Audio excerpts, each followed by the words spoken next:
네. 두산중공업 한번 보도록 하죠. 2만 원에 20% 진당 부탁드립니다라고 하셨습니다.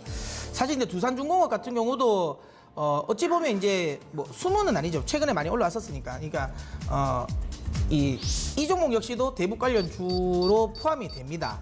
뭐 사실 요즘에는 그러니까 북한에 비가 오면 우리나라의 우산 관련 종목이 대북 관련주로 엮인다 할 정도로 어쨌든 지금 대북 관련 섹터가 좀 확장이 되고 있는 구간인데요.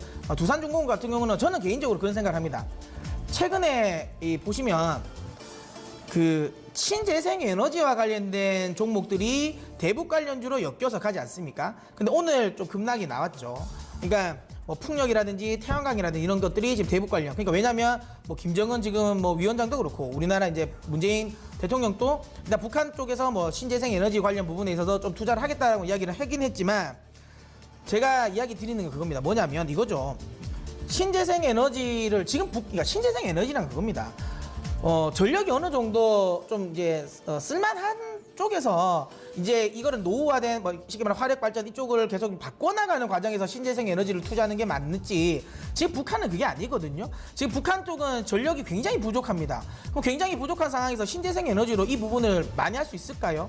안 된다고 저는 생각이 듭니다. 자, 그렇다면 결국에는 이 화력 발전 관련 부분을 전통적인 발전을 할 수밖에 그쪽을 이제 건설을 할 수밖에 없다는 점. 그런 점을 감안하면 사실 이 두산중공업 같은 경우는 수혜가 될 가능성이 저는 크다고 봅니다. 사실 정부 입장에서도 두산중공업에 약간 뭐 이런 말은 그렇지만 빚도 있지 않습니까? 뭐냐면 사실 두산중공업 같은 경우가 지금 신고리 원전 같은 경우가 계속 이제 잘 하고 있었던 과정에서 갑자기 이제 이 중단을 해버려가지고 손실도 더 많이 나는 부분. 그리고 정부 같은 경우는 지금 이제 탈원전을 하면서 두산중공업의 성장성이라고 볼 수 있는 이 원전 관련 사업 부분에서 모멘텀을 뺏어버린 거죠.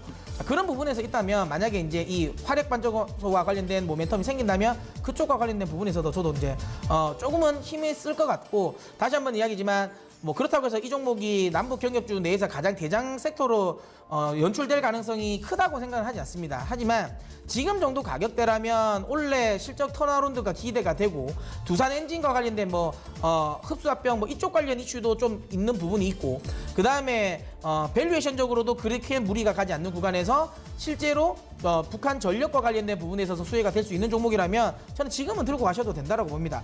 자, 차트적으로 이야기 드리도록 하겠습니다. 여기 조금 저는 개인적으로 16,000원까지는 한번 조금 손절을 길게 잡으셔도 된다라고 보고요. 16,000원 왜냐하면 거의 역사적 저점 수준이니까 이때까지는 한번 저는 기다려 보셨으면 좋겠습니다. 이거 안 깰 것 같기 때문에 그래서 손절 라인은 16,000원을 전 제시해 드리도록 하겠고요.